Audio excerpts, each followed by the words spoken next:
बहुत बहुत धन्यवाद संचालक महोदय।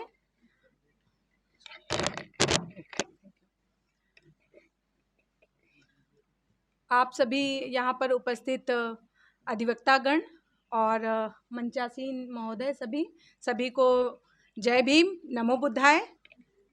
मेरा नाम डॉक्टर संगीता वर्मा है और मैं यहाँ सुप्रीम कोर्ट में प्रैक्टिस करती हूँ। मेरी जर्नी जो है बहुत रिसेंटली शुरू हुई और कैसे हुई मैं थोड़ा वो बात रखना चाहती हूँ। मेरी पढ़ाई जो है JNU से हुई है। मैंने JNU से MA, MPhil, PhD, DLit वहाँ से किया है। उसके बाद मैंने टीचिंग की दिल्ली यूनिवर्सिटी में बतौर जो है असिस्टेंट प्रोफेसर में पढ़ा रही थी। 5-6 साल मैंने वहाँ पढ़ाया। पढ़ाने के बाद दौरान ही मैं सोशल वर्क भी करती थी।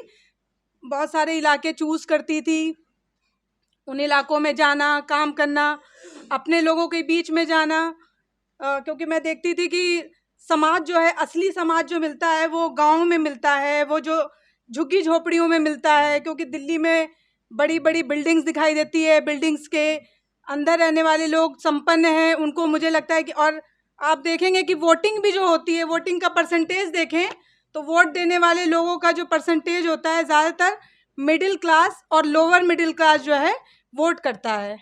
जो सो कॉल्ड अपर क्लास है, इकोनॉमिकली उसमें कह रही हूँ मैं, वो घर में AC में रह के अपने जो है अपना जीवन जीता है।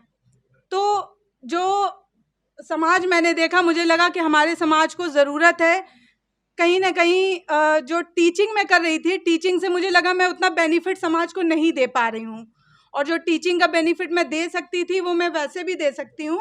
क्योंकि उसके लिए अब मुझे ऐसा नहीं है कि किसी कॉलेज से जुड़ने की, यूनिवर्सिटी से जुड़ने की ही ज़रूरत है। मैं अभी भी टीचिंग करती हूँ, बच्चे मेरे पास अभी भी हैं, स्टूडेंट्स अभी भी मेरे अंडर में रिसर्च कर रहे हैं। मुझे लगा ये एक अच्छा फील्ड है। और लॉकडाउन के दौरान बहुत सारे लोगों को समस्याएं हुई, लोगों ने डिस्कस किया, तो मुझे लगा कि नहीं, एक अच्छा टर्निंग पॉइंट हो सकता है। और तब मैंने डिसाइड किया कि मैं रजिस्ट्रेशन करवा लेती हूँ। तो मेरे इस प्रोफेशन में आने का जो लेंथ ऑफ प्रैक्टिस है वो बहुत ज़्यादा नहीं है, लेकिन मैंने कम समय में शुरुआत मैंने रोहिणी कोर्ट डिस्ट्रिक्ट कोर्ट से की। उसके बाद मैंने हाई कोर्ट में, Delhi high court bar association में मेंबरशिप ली, और विद इन 3 मंथ्स के अंदर मैंने सुप्रीम कोर्ट में मेंबरशिप ली। क्योंकि मेरा मानना था कि कई लोग बोलते हैं कि नहीं, हमारे लोग जो हैं सुप्रीम कोर्ट में नहीं जा सकते, प्रैक्टिस जो है इतनी रैपिडली नहीं कर सकते। तो मुझे था कि नहीं, अगर करनी है प्रैक्टिस तो आप न्यायिक जो न्यायालय है उसके उच्च उसमें क्यों नहीं जाके प्रैक्टिस कर सकते। इसलिए मैंने यहाँ पर भी रजिस्ट्रेशन करवाया और अभी मैं इस फील्ड में हूँ। और लोगों का नज़रिया मेरी तरफ थोड़ा बदला, इसलिए नेगेटिव अप्रोच हुई। उनको लगा कि टीचिंग नोबल प्रोफेशन है और टीचिंग छोड़ के कोई कैसे इस प्रोफेशन में आ सकता है। पर मेरा मानना है कि ये दुनिया का बेस्ट प्रोफेशन है, और मैं इस प्रोफेशन में आने के बाद से खुद को बहुत गौरवान्वित महसूस करती हूँ।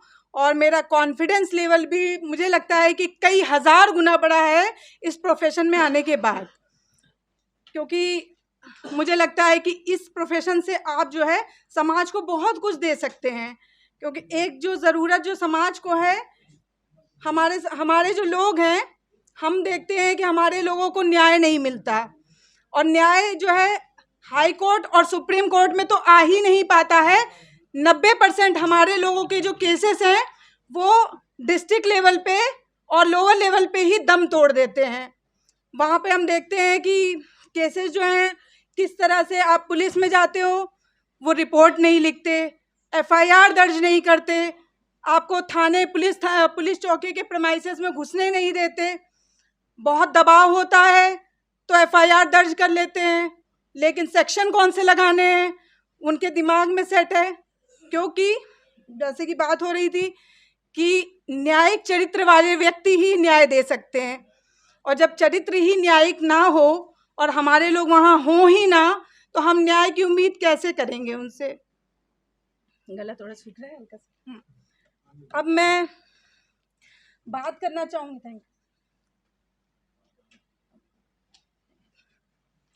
एक चीज़ और जो मैंने महसूस की, यहाँ पर मैं देख रही हूँ और ज़्यादातर जगहों पर देखती हूँ कि अभी मैं गिन पा रही हूँ कि 4 या 5 महिला अधिवक्ता हैं, और हो सकता है वो महिलाएं कुछ अधिवक्ता हों और कुछ साथ में किसी के आए हों।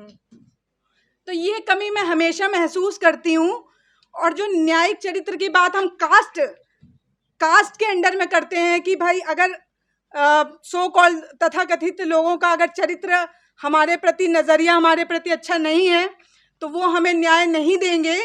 तो मैं ये मानती हूँ कि जो हमारे सामने मेल अधिवक्ता बैठे हैं, जो पुरुष अधिवक्ता साथी हैं या जजेज हैं, क्योंकि मैंने ये चीज़ महसूस की है, मैंने देखा है कि महिलाओं के मामले में पुरुषों का नज़रिया कहीं ना कहीं, आप लोग मानते होंगे इस बात को, क्योंकि कहते हैं ना भगत सिंह पैदा हो पर हमारे घर ना हो। महिलाएं बढ़ें, खूब बढ़ें, हिमालय पर जाएं, माउंट एवरेस्ट पर जाएं, पर हमारे घर की महिला तो बेलन और रोटी ही बनाए, क्योंकि हम जब थके आएंगे तो हमें रोटी की ज़रूरत पड़ेगी। तो ये जो सोच है, हम क्यों ब्रॉड होके नहीं सोचते हैं? हम क्यों नहीं सोचते कि हम अपने जब शोषण की बात करते हैं किसी पर्टिकुलर वर्ग से, तो वही शोषण उसी समय में हम अपनी महिलाओं के साथ कर रहे होते हैं। तो हमें ज़रूरत है अपनी सोच को ब्रॉड करने की, और सोच को जो है उस दायरे में लाने की कि जहाँ पर हमें लगे कि हम संवैधानिक मूल्यों की बराबरी की बात कर रहे हैं, चाहे वो न्याय हो, समानता हो, फ्रेटर्निटी हो, या जो भी सारे हमारे संवैधानिक अधिकार हैं।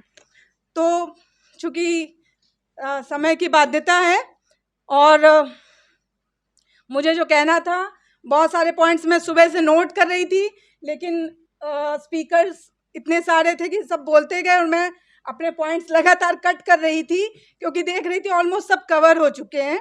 तो मुझे लगा कि ये महिलाओं का हमारा जो एंगल है, हमें इस ओर सोचने की ज़रूरत है, और ज़रूरत है अपने घर की हम बहू, बेटी, या हमारे घर में जो भी महिला साथी हों, हम इस प्रोफेशन की तरफ उनको लाएं, क्योंकि medical field, engineering field, teaching field अच्छे हैं, नोबल हैं, लेकिन मैं मानती हूँ जिस दिन आपके घर की महिलाएं इस फील्ड में आएंगी, आपकी तरक्की कई गुना ज़्यादा आगे होगी, आप कई गुना ज़्यादा आगे होंगे।